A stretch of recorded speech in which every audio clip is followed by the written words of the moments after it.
আসসালামু আলাইকুম, সবাই ভালো আছেন আশা করি। আমি আজকে বেক পটেটো বানাবো।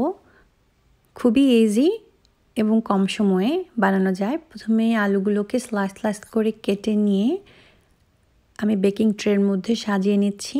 কিছু পাস্তা সিদ্ধ করে রেখেছিলাম, সেগুলোও দিয়ে দিচ্ছি। এখন আমি পটেটোটার উপরে ভালোভাবে ব্রাশ করে দিব ফ্লেভারটা। সো এখানে আমি নিয়েছি অলিভ অয়েল এবং সাথে লবণ, আরও নিয়েছি চিলি পেস্ট। এখন আমি তিনটা একসাথে অ্যাড করে আমি আলুর উপরে দিয়ে দিচ্ছি ব্রাশের সাহায্যে।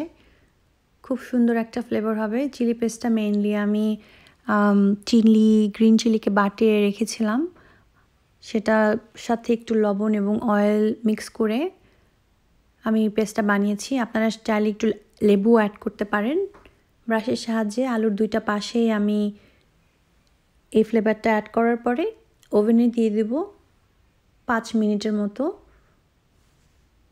এই 5 মিনিটের মধ্যে আমি দুইটা ভাগ করে নিয়েছি। 3 মিনিট পর আমি ওভেন থেকে ট্রেটা বার করে আমি এটার মধ্যে একটু চিজ স্প্রিঙ্কল করে দিব।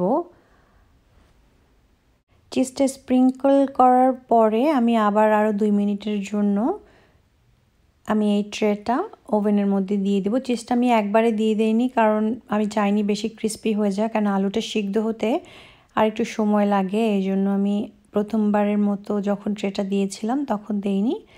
সো এখন ট্রেটা আবার ঢুকিয়ে দিচ্ছি আরও 2 মিনিটের জন্য। সো 2 মিনিট পরে আমার এই আলুটা পারফেক্টলি হয়ে যাবে। সাথে একটু সল্ট অ্যান্ড পেপারও দিয়ে দিয়েছিলাম। হয়ে গেল আমার বেকড পটেটো। আশা করি ভিডিওটা দেখে আপনাদের ভালো লেগেছে। আর ভালো লেগে থাকলে প্লিজ লাইক, শেয়ার এবং সাবস্ক্রাইব করবেন আমার চ্যানেলে।